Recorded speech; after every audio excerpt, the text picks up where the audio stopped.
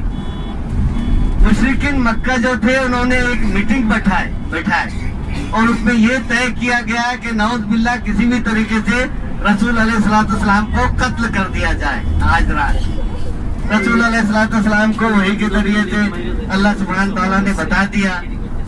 انہوں نے علی کرم اللہ وجہہ کو بلائے اور ان کو ان کے پاس میں اماناتیں جو تھی ان کی مکے والوں کی وہ ان کو ان کے سپرد کی اور اپنے حجرے میں ان کو بٹھایا اور وہاں سے وہ باہر نکلے. سورت یاسین کی کچھ آیات دم کرتے ہوئے کچھ مٹی نیچے سے لی, اس پر وہ آیات دم کر کے ہوا میں اچھالی. اللہ تعالیٰ نے وہ مٹی وہ جو ادھر کھڑے ہوئے تھے تاک میں, کب آدھی رات ہوتی ہے اور ہم ان کو قتل کر دیں نعوذ باللہ, تو ان کے آنکھوں میں اللہ تعالیٰ نے وہ مٹی پہنچا دی. وہ آنکھ ملتے رہ گئے اور آپ بڑی آسانی کے ساتھ میں نکل کر سیدھا ابوبکر صدیق رضی اللہ عنہ کے گھر گئے, ان کو ساتھ میں لیا. پھر کعبے کے پاس میں گئے, وہاں پر بلند آواز میں آپ نے کہا مکہ شہر سے مخاطب کر کے, اے مکہ شہر, میں جانتا ہوں کہ اللہ تعالیٰ تجھ سے بہت پیار کرتا ہے اور میں بھی تجھ سے بہت پیار کرتا ہوں, لیکن اگر تیرے اہل مجھے نہیں نکالتے تو اللہ کی قسم میں کبھی بھی نہیں نکلتا. یہ بول کر وہ وہاں سے نکلے. کدھر گئے؟ جبل ثور کی طرف. ابوبکر صدیق رضی اللہ عنہ کو ساتھ میں لیے. جبل ثور پر پہنچنے کے بعد میں وہ غار کے اندر آپ داخل ہوئے اور اتنے وقت میں ان کی آنکھ کھل گئی, جن کی آنکھ میں مٹی گئی تھی, اور وہ پیچھا کرنا شروع کر دی. انہوں نے آپ صلی اللہ علیہ وسلم جب پہاڑ پر چڑھ رہے تھے تو انہوں نے دیکھا کہ یہ پہاڑ کی طرف جا رہے ہیں, آپ بھی دور سے آپ بھی ان کے پیچھے ہو گئے. آپ غار کے اندر داخل ہو گئے, ان کو نظر نہیں آیا. جب آپ غار کے اندر پہنچ گئے تو پھر اس وقت مکڑی نے اپنا جال بون لی اس غار کے آس پاس. کبوتر نے ادھر انڈے دے دیے. وہ تلاشتے ہوئے غار کے پاس میں پہنچے. غار کے اندر سے ابوبکر صدیق رضی اللہ عنہ کو ان کے پاؤں نظر آ رہے تھے. انہوں نے کہا یا رسول اللہ آج تو ہم پکڑے گئے. رسول اللہ صلی اللہ علیہ وسلم نے کہا کہ اے ابوبکر فکر مت کرو, ہم دو نہیں, ہمارے ساتھ میں تیسرا اللہ ہے. یہ آیت نازل ہوئی قرآن شریف میں. تو وہاں پر وہ کافی دیر تک کھڑے رہے. اس کے بعد میں انہوں نے غار کے اندر جانا چاہا, لیکن دیکھا کہ ادھر تو جال بچھا ہوا ہے مکڑی کا. اگر رسول علیہ السلام اندر داخل ہوتے تو یہ جال ٹوٹ جاتا. وہ پھر واپس ہو گئے. لیکن ابوبکر صدیق رضی اللہ عنہ کی جو بیٹی تھی اسماء بنت ابوبکر, انہیں پتا تھا کہ آپ کہاں پر چھپے ہوئے ہیں. وہ بکریاں چرانے کے بہانے ساتھ میں کھانا بھی لے کر آتی. اور جب 3 دن گزر گئے تو ابوبکر صدیق رضی اللہ عنہ کے جو غلام تھے انہوں نے 2 اونٹ لے کر آئے. ایک اونٹ پر رسول علیہ السلام سوار ہوئے اور دوسرے اونٹ پر ابوبکر صدیق رضی اللہ عنہ اور ان کے غلام سوار ہوئے اور یہاں سے کوچ کر گئے. یہاں سے کوچ کرنے کے بعد میں وہ مسجد قباء گئے. تو یہ تو جبل ثور کی کہانی تھی. ہم ادھر ہی جبل ثور کی طرف جا رہے ہیں انشاءاللہ. آپ کو اتارتے ہیں, وہاں پر نیچے اترے, فوٹو شوٹو لینا ہے فوٹو شوٹو لے. 5 منٹ کا وقت ہے آپ کے پاس میں نیچے اترنے کے بعد, اور پھر دیکھ کر اچھی طریقے سے اس کو پہاڑ کو دیکھ کر واپس وقت میں آ جائیں. پھر ہم عرفات کے میدان کی طرف نکلیں گے. ہاں جی آ جائیں, دیکھو یہ جبل ثور ہے. آ جائیں گے, آ جائیں, فوٹو شوٹو لینا ہے. یہ جبل ثور ہے.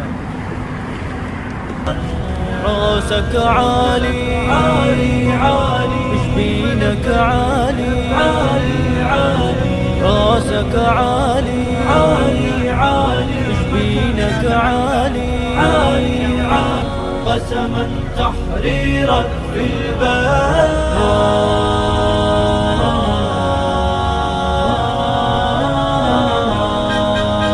عهدا منا نوفي الدين ما ننساكم أسرانا أن وياكم صمدين يوم الفرحة ملقانا أكثر من 10,000 جوا السجن لا من خاف ربع الشعب بسجن وطاف والعالم شافوا ما شاف